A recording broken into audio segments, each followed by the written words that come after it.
नमस्कार साथियों, स्वागत है आपका हमारे YouTube चैनल में। आप छत्तीसगढ़ की किस जगह से हमारे समाचार सुन रहे हैं, कृपया कमेंट बॉक्स में लिखकर हमें ज़रूर बताएं। साथ ही हमारे चैनल को सब्सक्राइब करना ना भूलें। रायपुर से प्रस्तुत हैं छत्तीसगढ़ के प्रादेशिक समाचारों के साथ में रजनी शुक्ला। पहले मुख्य समाचार। केंद्रीय गृह मंत्री अमित शाह ने रायपुर में आयोजित समारोह में छत्तीसगढ़ पुलिस को प्रतिष्ठित राष्ट्रपति निशान प्रदान किया। कहा कि 31 मार्च 2026 के पहले नक्सल मुक्त हो जाएगा छत्तीसगढ़। केंद्रीय गृह मंत्री जगदलपुर में आयोजित बस्तर ओलंपिक के समापन समारोह में शामिल हुए। श्री अमित शाह ने आत्मसमर्पित माओवादियों के साथ भी की मुलाकात। भारतीय सेना द्वारा कल नवा रायपुर में आयोजित किया गया सोल्जर थॉन और राज्य विधानसभा का शीतकालीन सत्र आज से शुरू होगा। अब समाचार विस्तार से। केंद्रीय गृह मंत्री अमित शाह ने कल रायपुर के पुलिस परेड मैदान में आयोजित समारोह में छत्तीसगढ़ पुलिस को प्रतिष्ठित प्रेसिडेंट कलर यानी राष्ट्रपति निशान प्रदान किया। समारोह को संबोधित करते हुए केंद्रीय गृह मंत्री श्री शाह ने कहा कि केंद्र सरकार ने 31 मार्च 2026 के पहले छत्तीसगढ़ को नक्सल मुक्त बनाने का संकल्प लिया है और इसे पूरा करने के लिए छत्तीसगढ़ पुलिस पूरी बहादुरी और समर्पण के साथ अभियानों को अंजाम दे रही है। केंद्रीय गृह मंत्री ने माओवादियों से अपील की कि वे हथियार छोड़कर समाज की मुख्य धारा में शामिल हो जाएं। उन्होंने कहा कि छत्तीसगढ़ सरकार ने देश की सबसे अच्छी आत्मसमर्पण नीति तैयार की है और आत्मसमर्पण करने वाले माओवादियों को राज्य सरकार द्वारा अच्छा पैकेज दिया जाएगा। इस अवसर पर मुख्यमंत्री विष्णुदेव साय ने राज्य सरकार द्वारा तैयार आत्मसमर्पण नीति की विशेषताओं को रेखांकित किया। समारोह के दौरान छत्तीसगढ़ पुलिस की विभिन्न टुकड़ियों ने आकर्षक मार्च पास्ट किया।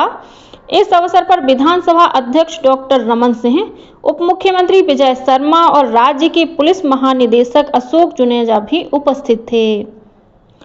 केंद्रीय गृह मंत्री अमित शाह अपने छत्तीसगढ़ प्रवास के दौरान कल जगदलपुर में आयोजित बस्तर ओलंपिक के समापन समारोह में भी शामिल हुए।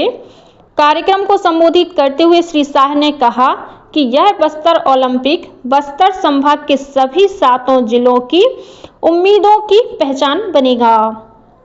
केंद्रीय मंत्री श्री शाह ने कहा कि केंद्र की नरेंद्र मोदी सरकार ने छत्तीसगढ़ के आत्मसमर्पित माओवादियों और नक्सलवाद से पीड़ित परिवारों के लिए प्रधानमंत्री आवास योजना के तहत 15,000 अतिरिक्त आवास मंजूर किए हैं। इस अवसर पर मुख्यमंत्री विष्णुदेव साय, उप मुख्यमंत्री विजय शर्मा, खेल मंत्री टंकराम वर्मा, वन मंत्री केदार कश्यप और स्थानीय विधायक किरण सिंह देव भी उपस्थित थे। समारोह के दौरान बस्तर ओलंपिक में भाग लेने वाले खिलाड़ियों के 8 दलों ने आकर्षक मार्च पास्ट किया। इनमें बस्तर संभाग के 7 जिलों के साथ ही आत्मसमर्पित नक्सलियों की भी एक टोली थी। गौरतलब है कि बस्तर ओलंपिक में करीब 1.5 लाख खिलाड़ियों ने हिस्सा लिया। इसकी संभाग स्तरीय प्रतियोगिता में करीब 3,000 खिलाड़ियों ने अपनी प्रतिभा का प्रदर्शन किया। केंद्रीय गृह मंत्री ने जगदलपुर में एक अन्य कार्यक्रम में हिंसा का रास्ता त्याग कर समाज की मुख्य धारा में शामिल होने वाले आत्मसमर्पित माओवादियों से भी मुलाकात कर संवाद किया। सुकमा जिले में कुल 25 लाख रुपए के 5 इनामी माओवादियों ने आत्मसमर्पण किया है। जिले के पुलिस अधीक्षक किरण चावड़ ने बताया कि इनमें से 2 माओवादियों पर 8-8 लाख रुपए का इनाम घोषित था। इस बीच कांकेर जिले में माओवादियों द्वारा लगाए गए आईईडी को निष्क्रिय करते समय सीमा सुरक्षा बल बीएसएफ का एक जवान घायल हो गया है। कोयलीबेड़ा थाना क्षेत्र के पानी डोबीर कैंप से बीएसएफ के जवान सर्च ऑपरेशन पर निकले थे। इस दौरान हेटार कसा के पास माओवादियों द्वारा लगाए गए आईईडी को निष्क्रिय करते हुए यह हादसा हुआ। घायल जवान को पानी डोबीर कैंप में प्राथमिक इलाज के बाद हेलीकॉप्टर से रायपुर लाया गया है। छत्तीसगढ़ विधानसभा का शीतकालीन सत्र आज 16 दिसंबर से शुरू होगा। 20 दिसंबर तक चलने वाले इस सत्र के दौरान कुल 4 बैठकें होंगी।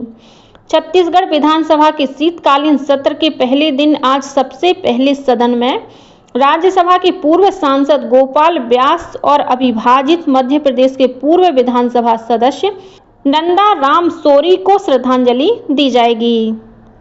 इसके बाद चालू वित्तीय वर्ष के लिए द्वितीय अनुपूरक अनुमान सदन में पेश किया जाएगा। इस पर सत्र के दूसरे दिन यानी 17 दिसंबर को चर्चा होगी। इसी दिन सदन में विनियोग विधेयक पर भी चर्चा की जाएगी।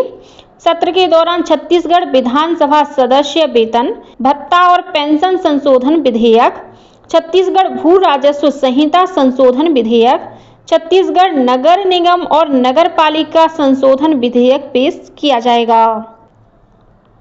भारतीय सेना ने 1971 के भारत पाक युद्ध में भारत की शानदार जीत की 53वीं वर्षगांठ के मौके पर कल नवा रायपुर में सोल्जरेथॉन का आयोजन किया।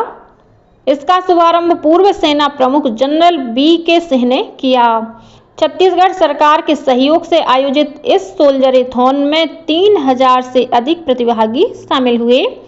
कार्यक्रम को संबोधित करते हुए जनरल सिंह ने कहा कि इस आयोजन का उद्देश्य भारतीय सेना और स्थानीय समुदाय के बीच संबंधों को मजबूत बनाने के साथ ही लोगों को शारीरिक रूप से चुस्त रहने के लिए प्रेरित करना है।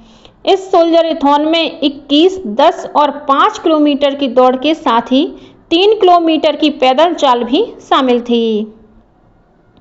खाद्य विभाग की टीम ने कल रायपुर, धमतरी, महासमुंद और राजनांदगांव जिले में राइस मिलों का औचक निरीक्षण किया। टीम द्वारा गरियाबंद जिले के RT राइस मिल में दबिश के दौरान पाया गया कि मिल द्वारा शासकीय धान का उठाव नहीं किया जा रहा है। इसके बाद मिल परिसर को सील कर वहां मिले धान और चावल को जब्त कर लिया गया है।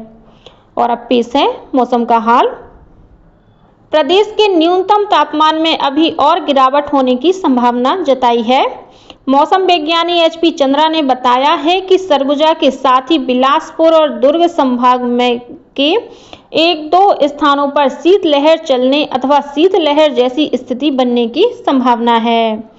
और अब कुछ अन्य समाचार संक्षेप में। लौह पुरुष सरदार वल्लभ भाई पटेल की पुण्यतिथि पर कल प्रधानमंत्री नरेंद्र मोदी ने श्रद्धांजलि अर्पित की। सोशल मीडिया पोस्ट में प्रधानमंत्री ने कहा कि सरदार पटेल का व्यक्तित्व और उनके कार्य देश की एकता और अखंडता तथा विकसित भारत के संकल्प को हासिल करने में देशवासियों के लिए प्रेरणा के स्रोत बने रहेंगे।